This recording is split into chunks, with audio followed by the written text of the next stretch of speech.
김 여사는 거실 탁자에 놓인 서류 뭉치를 내려다보며 한참 동안 눈을 떼지 못했다. 서류 맨 위에는 굵고 딱딱한 글씨로 소유권, 이전 계약서라고 적혀 있었다. 눈앞이 아득해지고 순간적으로 귀가 먹먹해졌다. 평생 뼈 빠지게 장사하며 모아온 돈으로 겨우 장만한 집이었다. 남편이 세상을 떠난 뒤 이 집은 두 아이를 키워내며 폭풍 같은 세월을 버티게 해준 유일한 보금자리였다. 그런데 지금 눈앞의 종이 몇 장으로 그 모든 세월이 송두리째 빼앗기려 하고 있었다. 어머님, 아무것도 아니에요. 그냥 절차상 필요한 거예요. 여기 사인만 하시면 돼요. 며느리가 상냥한 미소를 지으며 펜을 건넸다. 그러나 그 미소는 낯설고 차가웠다. 그녀의 말투에는 조급함이 묻어 있었고 눈빛에는 욕심이 번뜩였다. 김 여사의 심장은 쿵쾅거리며 불안하게 뛰었다. 아들은 옆자리에 앉아 있었지만 시선을 피한 채 휴대폰만 만지작거렸다. 단 한 번도 어머니와 눈을 마주치려 하지 않았다. 김 여사는 그 모습에서 오히려 확신을 얻었다. 그래, 이건 단순한 절차가 아니구나. 얘들은 정말 내 집을 빼앗으려는 거구나. 손에 쥔 도장은 축축하게 젖어 있었다. 땀 때문에 미끄러질 듯한 도장을 꼭 쥐고 있으니 손가락이 저려왔다. 눈앞의 종이가 흐릿하게 보일 정도로 머리가 어지러웠다. 내가 왜 이런 상황까지 오게 된 거지? 평생 자식을 위해 살아왔는데 돌아오는 게 이런 배신이라니. 김 여사는 천천히 방안을 둘러보았다. 오래된 장판에는 세월의 흔적이 군데군데 패여 있었고 벽에는 결이 바랜 가족 사진이 걸려 있었다.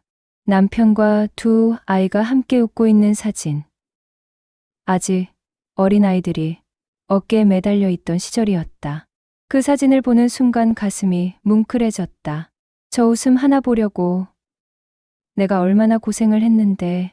그러나 며느리는 한 발 다가오며 더욱 단호한 목소리를 냈다. 어머님, 이제는 우리도 생활 기반을 마련해야죠. 이 집은 제 명의로 돌려야 대출도 받고 앞으로 계획도 세울 수 있어요. 어머님은 그냥 편히 지내시면 돼요. 말은 부드럽지만 사실상 명령이었다. 더 이상 어머니를 존중하지 않는 말투였다. 김 여사의 가슴에 억눌린 분노가 서서히 치밀어 올랐다. 하지만 동시에 두려움도 밀려왔다. 사인을 거부하면 아들과의 관계가 완전히 틀어질지도 몰랐다. 그렇다고 순순히 내줄 수도 없는 일이었다. 정말 이게 다 가족을 위한 거라고 믿으라는 거냐? 김 여사가 간신히 입을 열었다. 목소리는 떨렸지만 눈빛은 점점 단단해지고 있었다. 며느리는 웃음을 거두고 차갑게 말했다. 솔직히 말씀드리면 이제 이 집은 저희 것이어야 해요. 어머님이 나이가 드셨으니 결정은 저희가 하는 게 맞잖아요? 그 말은 김 여사의 가슴을 찢어 놓았다. 평생을 희생하며 키운 자식에게서 돌아온 건 감사가 아니라 빼앗으려는 손길이었다. 눈물이 차올랐지만 동시에 마음 깊은 곳에서 오래 눌려있던 무언가가 끓어오르고 있었다. 그래, 나는 평생 참고만 살았지. 하지만 이제는 아니다. 더 이상 당하지 않겠다. 김 여사의 손이 떨리다 이내 멈췄다.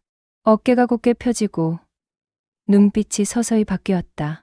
방 안의 공기는 그대로였지만 그녀의 내면은 이미 달라지고 있었다. 지금까지는 희생하는 어머니였지만 이 순간부터는 빼앗기지 않는 어머니가 되기로 마음먹었다. 김 여사의 손등에는 굵은 핏줄이 불 꺼져 있었다. 거칠게 갈라진 손마디마다 수십 년의 세월이 고스란히 새겨져 있었다. 그녀가 처음 이 집을 마련했을 때는 아직 30도 되지 않았을 무렵이었다. 남편이 갑작스러운 사고로 세상을 떠난 뒤였다. 두 아이를 데리고 세상에 홀로 서야 했던 그날부터 그녀의 삶은 고단한 싸움이었다. 새벽마다 시장으로 향하는 길은 늘 어둡고 차가웠다. 비가 오면 비닐봉지를 덮어쓰고 눈이 오면 미끄러운 길바닥을 조심스럽게 걸었다. 시장 좌판에 앉아 온종일 생선을 다듬고 손님들과 실랑이를 벌였다. 손가락은 얼고 갈라져 피가 배어 나왔지만 그녀는 한 번도 멈추지 않았다. 그 모든 땀방울이 조금씩 모여 빚을 갚고 결국 이 작은 집을 마련하게 해준 원동력이었다. 그녀에게 이 집은 단순한 거주 공간이 아니었다. 아이들을 지켜준 울타리였고 외롭고 두려운 밤마다 버팀목이 되어준 성체였다. 낡은 벽지에는 아이들이 장난으로 그린 낙서가 아직도 희미하게 남아 있었고 부엌의 오래된 가스레인지 옆에는 손때가 묻은 냄비들이 가지런히 놓여 있었다. 그 모든 것이 김 여사의 청춘이자 인생 그 자체였다. 아들은 대학을 졸업하고 직장을 얻었다. 그때까지만 해도 김 여사는 자신이 해낸 일을 자랑스러워했다. 내가 고생한 보람이 있구나. 이 아이는 나보다 더 나은 삶을 살겠지. 그러나 기대는 오래가지 않았다. 아들은 결혼 후 점점 변해갔다. 며느리를 처음 집에 데려왔을 때만 해도 김 여사는 환영했다. 단아한 말투와 세련된 옷차림. 무엇보다 아들을 진심으로 아끼는 듯한 태도의 안도감을 느꼈다. 하지만 결혼 후 시간이 흐르자 며느리의 속내는 조금씩 드러났다. 어머니, 이 집에 계속 사시면 저희 생활이 불편해요. 언제까지 어머니가 중심이어야 하죠? 이제는 저희 세대가 주인이 되어야 하는 거 아닌가요? 처음에는 불만 섞인 농담처럼 들렸지만 그 말들은 점점 노골적으로 변해갔다. 아들은 늘 곤란한 얼굴로 중간에 끼어 있었지만 끝내는 아내의 편에 서곤 했다. 김 여사는 그때마다 가슴이 무너져 내렸지만 속으로만 삼켰다. 자식 집에 짐이 되고 싶진 않아. 그냥 참고 넘어가자. 그러나 참고 또 참아도 며느리의 태도는 달라지지 않았다. 집안 구석구석을 자기 마음대로 바꾸고 마치 자신이 이 집의 주인인 듯 행동했다. 김 여사의 방은 점점 좁아졌고 그녀의 목소리는 더 작아졌다. 주방에서 밥을 하고 설거지를 하며도 더 이상 자신이 이 집의 어머니가 아니라 손님이 된 듯한 기분이 들었다. 그러던 어느 날 며느리가 무심히 내뱉은 한마디가 김 여사의 마음을 깊게 파고들었다. 어머님, 사실 이 집도 결국 우리 거잖아요. 언젠가 다 우리 차지가 될 텐데 뭐가 문제예요? 그 말은 칼날처럼 심장을 베었다. 겉으로는 웃고 있었지만 속으로는 분노가 끓어올랐다. 내가 어떻게 지킨 집인데 네가 그렇게 쉽게 말할 수 있단 말이냐 하지만 김 여사는 대답하지 않았다. 평생 참아온 습관이 그녀의 입술을 붙들었다. 그러나 오늘 눈앞에 놓인 계약서는 그 모든 인내의 끝을 알리고 있었다. 더는 속으로 삼킬 수 없는 순간이 찾아온 것이다. 김 여사의 가슴은 무겁게 내려앉았지만 동시에 깊은 곳에서 새로운 힘이 솟구치고 있었다. 거실의 공기는 잔뜩 눅눅해 있었다. 창밖에서는 이웃 아이들의 웃음소리가 들려왔지만 이 집 안은 웃음과는 거리가 멀었다. 탁자 위에 놓인 계약서가 무거운 돌덩이처럼 분위기를 짓눌렀다. 며느리는 얄밉도록 침착했다. 그녀는 물컵을 집어들어 한 모금 삼킨 뒤 다시 서류를 앞으로 내밀었다. 어머님, 너무 어렵게 생각하지 마세요. 다 계산해 본 거예요. 세금 혜택도 크고 앞으로 투자할 기회도 많아져요. 저희가 이 집을 활용하면 가족 모두가 더 편해집니다. 겉으로는 부드러운 설명 같았지만 김 여사의 귀에는 협박처럼 들렸다. 이제 집은 우리 거야. 당신은 끼어들지 마. 라는 말로 들렸기 때문이다. 아들은 그 말의 곁에서 고개를 끄덕였다. 하지만 여전히 어머니와 눈을 마주치지 못했다. 손가락은 휴대폰 케이스를 괜히 만지작거렸고 발끝은 바닥을 조용히 두드렸다. 김 여사는 그 모습에서 확신을 얻었다. 아들은 알고 있었다. 그리고 이미 며느리의 편에 서기로 한 것이다. 정말 이게 가족을 위한 일이라고 생각하니? 김 여사가 낮게 물었다. 목소리는 떨렸지만 그 떨림 속에 분노가 서려 있었다. 며느리는 기다렸다는 듯 미소를 거두고 솔직한 속내를 드러냈다. 네, 어머님, 솔직히 말씀드리면 이제 이 집은 저희 것이어야 한다고 생각해요. 어머님은 나이가 드셨고 이제는 저희가 중심이 되어야 하잖아요. 갖고 어머님이 집 문제를 붙잡고 계시면 저희는 아무것도 할 수가 없어요. 그 말은 김 여사의 가슴을 무자비하게 후벼 팠다. 나이가 들었다는 이유로 내가 이 집에서 밀려나야 한단 말이냐? 내가 이 집을 지키기 위해 어떤 세월을 살아왔는데. 눈앞이 순간 어두워졌다. 눈물이 차올라 시야가 흐려졌다. 그러나 김 여사는 울지 않았다. 오히려 그 눈물은 분노로 변해가고 있었다. 내 아버지가 떠나고 내가 어떻게 살았는지 너는 알아? 새벽마다 시장에 나가고 손이 다 갈라져 피가 나도 멈추지 않았어. 이 집 하나 지키려고. 그런데 네가 그걸 이렇게 빼앗겠다고? 김 여사의 목소리는 갈라졌지만 울림이 있었다. 아들은 그제야 고개를 들어 어머니를 바라봤다. 그러나 그 눈빛에는 죄책감보다 두려움이 더 짙게 묻어 있었다. 마치 며느리에게 끌려가는 죄수 같았다. 며느리는 눈을 굴리더니 태연하게 웃었다. 어머님, 괜히 감정적으로 나오시네. 저희가 욕심을 부리는 게 아니라니까요. 다 법적으로 문제없는 절차예요. 어머님이 사인만 하시면 끝나는 일인데. 뭐가 그렇게 어렵죠? 그 말은 결정타였다. 김 여사는 펜을 쥔 손을 내려놓고 깊게 숨을 들이마셨다. 가슴이 뻐근하게 아팠지만 동시에 무언가가 안에서 부서지고 새로 태어나는 듯한 감각이 일었다. 그래. 나는 지금까지 당하기만 했어. 남편이 떠난 뒤로 자식들 위해 희생만 하고 살아왔어. 하지만 이제는 아니다. 더 이상은 주저앉아 울지 않겠다. 이 집은 내 것. 내 인생의 증거야. 빼앗기지 않겠다. 그녀의 눈빛이 달라졌다. 아들과 며느리는 그 변화를 느꼈는지 잠시 말을 잃었다. 방 안의 공기는 무겁게 가라앉았지만 김 여사의 내면은 서서히 결심으로 단단해지고 있었다. 거실에 정적이 내려앉았다. 며느리는 여전히 자신만만한 표정으로 김 여사를 노려보았고 아들은 불안하게 시선을 이리저리 흘렸다. 계약서는 여전히 탁자 위에 놓여 있었다. 방금 전까지는 종이 몇 장에 불과했지만 지금은 집 한 채의 무게보다 더 무겁게 김 여사의 가슴을 짓누르고 있었다. 그러나 김 여사의 눈빛은 이미 흔들리지 않고 있었다. 깊게 주름진 얼굴에 굳은 의지가 서려 있었다. 그녀는 천천히 자리에서 일어나 안방으로 향했다.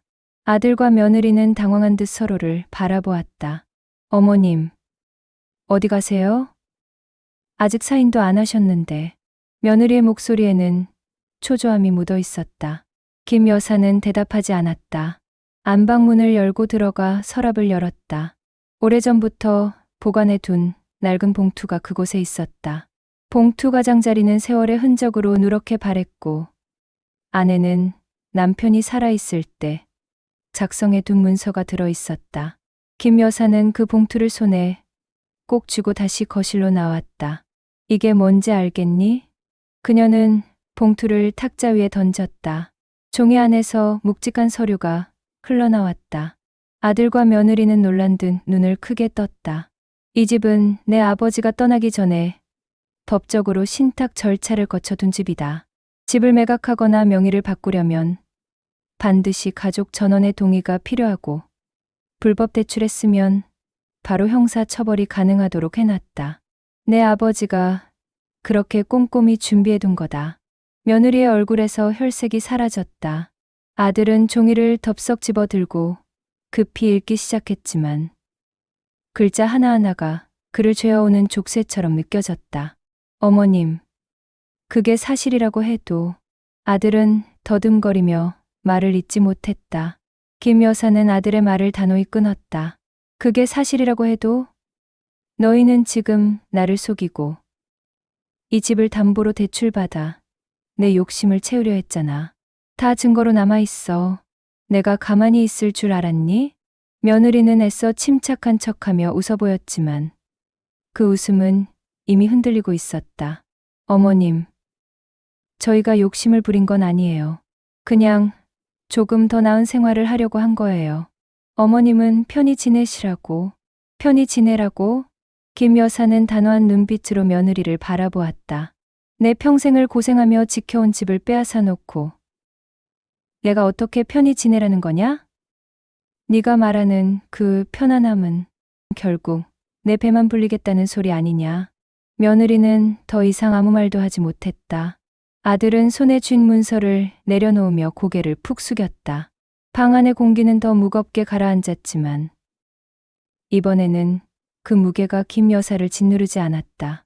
오히려 그녀의 어깨가 굳게 펴지고 오랫동안 눌려있던 가슴이 시원하게 뚫리는 듯했다. 김 여사는 마지막으로 서류를 탁자 위에 힘주어 내리쳤다. 이 집은 내 것이다. 남편과 내가 내 두 손으로 지켜온 집이다. 너희가 욕심을 내면 낼수록 나는 더 단단히 지킬 거다. 더 이상 내가 당할 줄 알지 마라. 그 말이 끝나자 며느리의 입술이 파르르 떨렸다. 아들은 숨을 크게 들이쉬며 고개를 들었지만 그 눈빛 속에는 이미 패배가 서려 있었다. 거실은 무겁게 가라앉아 있었다. 방금 전까지만 해도 당당하던 며느리의 얼굴은 하얗게 질려 있었고 아들은 고개를 숙인 채 꼼짝도 하지 못했다. 김 여사는 탁자 위에 펼쳐진 문서를 차분히 정리하며 깊은 숨을 내쉬었다. 손끝은 여전히 떨렸지만 그 떨림은 두려움이 아니라 결심에서 비롯된 것이었다. 나는 더 이상 속아주지 않는다. 그녀의 목소리는 낮지만 또렷하게 울려 퍼졌다. 지금까지의 김 여사와는 달랐다. 희생만 하는 어머니도 늘 눈치만 보던 노인도 아니었다. 자신의 권리와 삶을 지켜내는 주체로 서 있었다. 아들은 더 이상 변명할 말이 없었다. 엄마, 죄송해요. 저도 이렇게까지 할 생각은. 그러나 그의 목소리는 힘이 없었다. 변명 같지도 않은 그 말은 공허하게 허공에 흩어졌다. 김 여사는 눈을 가늘게 뜨고 아들을 바라보았다. 한때는 온 세상을 주고 싶었던 자식이었다. 그러나 지금 눈앞에 있는 아들은 책임을 회피하고 아내의 말에 휘둘려 어머니를 배신한 나약한 사내에 불과했다. 그 사실이 가슴 아프면서도 동시에 김 여사의 마음을 더 단단히 만들었다. 네가 그렇게 살고 싶다면 살아라 하지만 내 인생까지 빼앗을 수는 없어. 그녀는 단호하게 말했다. 며느리는 아직도 체면을 지키려는 듯 억지로 웃어 보였다. 어머님, 저희가 욕심을 낸 건 맞지만 그래도 가족이잖아요. 그냥 잊고 넘어가면 안 될까요? 김 여사의 눈빛이 차갑게 빛났다. 잊으라고? 네가 내 등에 칼을 꽂아놓고? 나는 이제 더 이상 희생하지 않는다. 내 것을 지키는 게 잘못이 아니야. 잘못된 건 내 욕심이지. 그 순간 며느리의 얼굴에서 모든 기세가 사라졌다. 아들은 의자에 앉은 채 두 손으로 얼굴을 감싸 쥐었다. 패배를 인정하는 모습이었다. 김 여사는 자리를 천천히 정리했다. 탁자 위에 놓인 계약서를 찢어버리지도 불태워버리지도 않았다. 그저 서류철에 차분히 끼워 넣고 서랍에 넣어 잠갔다. 그것은 단순한 문서가 아니었다. 그녀의 의지와 결심, 그리고 더 이상 흔들리지 않을 삶의 상징이었다. 이제 이 집은 건드리지 마라. 또다시 이런 짓을 하면 그땐 용서도 없다. 내가 얼마나 단단한지 너희가 오늘 똑똑히 봤을 테니. 목소리에는 흔들림이 없었다. 오히려 방 안에 있던 모든 공기를 단단히 움켜쥐는 듯한 힘이 있었다.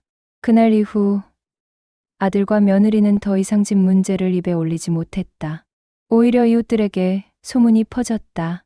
김 여사가 며느리의 욕심을 단칼에 잘라냈대. 사람들은 놀라움과 함께 통쾌함을 느꼈고 김 여사는 오랫동안 눌려왔던 억울함을 씻어낼 수 있었다.